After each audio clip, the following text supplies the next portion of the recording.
안녕하십니까. 2021년 5월 17일 월요일 매일 한국경제신문 스크랩을 시작하겠습니다. 오늘의 주요 뉴스 요약입니다. 첫 번째 기사는 세계 각국이 가상화폐와의 전쟁에 돌입했다는 소식입니다. 가상화폐가 투자자 사기의 도구로 자주 이용되고 가치 변동성 등에서 취약점이 드러나며 각국 정부 역시 가상화폐를 내버려둘 수 없다는 판단에 따른 것으로 분석됩니다.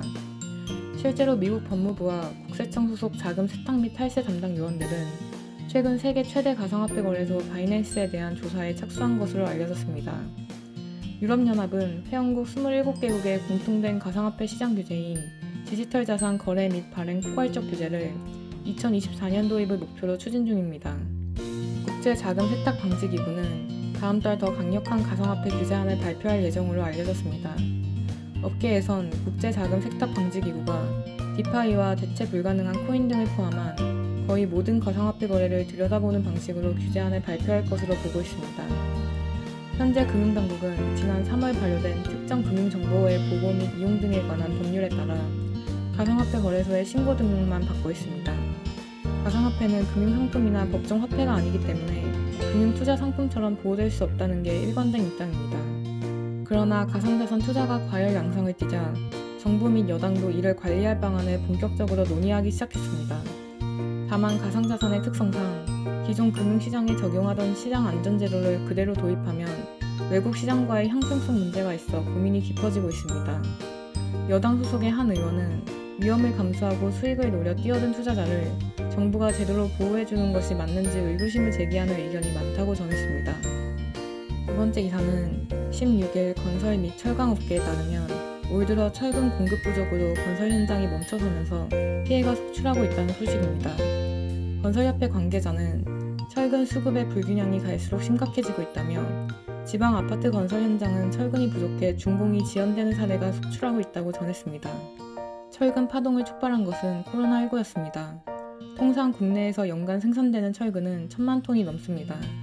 그러나 지난해 국내 철근 생산량은 942만 톤으로 2017년 대비 16.2% 급감했습니다. 코로나19 여파로 철근 수요가 감소하자 생산량을 대폭 줄였지만 올 들어 건설 경기가 예상보다 빠르게 회복되면서 공급이 부족해진 것입니다. 또한 글로벌 경기 회복으로 원재료인 고철 가격이 급등하자 상승분은 고스란히 철근 가격에 반영됐습니다. 중국 정부가 이달부터 내수 확보를 위해 철근에 대한 수출 환급세를 폐지하면서 상황은 더 악화됐습니다. 해외에서 들여오는 연간 100만 톤의 철근 중 60% 이상이 값싼 중국산입니다. 하지만 수출 환급세 폐지로 수입업자가 부담해야 할 비용이 늘면서 중국산 철근의 가격마저 오르고 공급도 줄어들고 있다는 게 업계 설명입니다. 세 번째 기사는 정부가 코로나19 사태 와중에 실직자의 생계와 직결되는 실업급여 혜택을 축소하는 카드를 꺼내든 것은 최근 반복 수급자와 지급액이 급증하고 있기 때문이라는 소식입니다. 정부는 잠깐 일하다가 놀면서 실업급여를 받고자 하는 모럴 해저들을 줄일 필요가 있다고 보고 있습니다. 전문가들은 이처럼 얌체족이 늘어난 것은 정부가 재정 일자리를 확대하면서 기간제 일자리가 늘었고 2019년 실업급여 지급액과 기간을 대폭 늘려 모럴 해저들을 조장한 측면도 있다고 지적했습니다.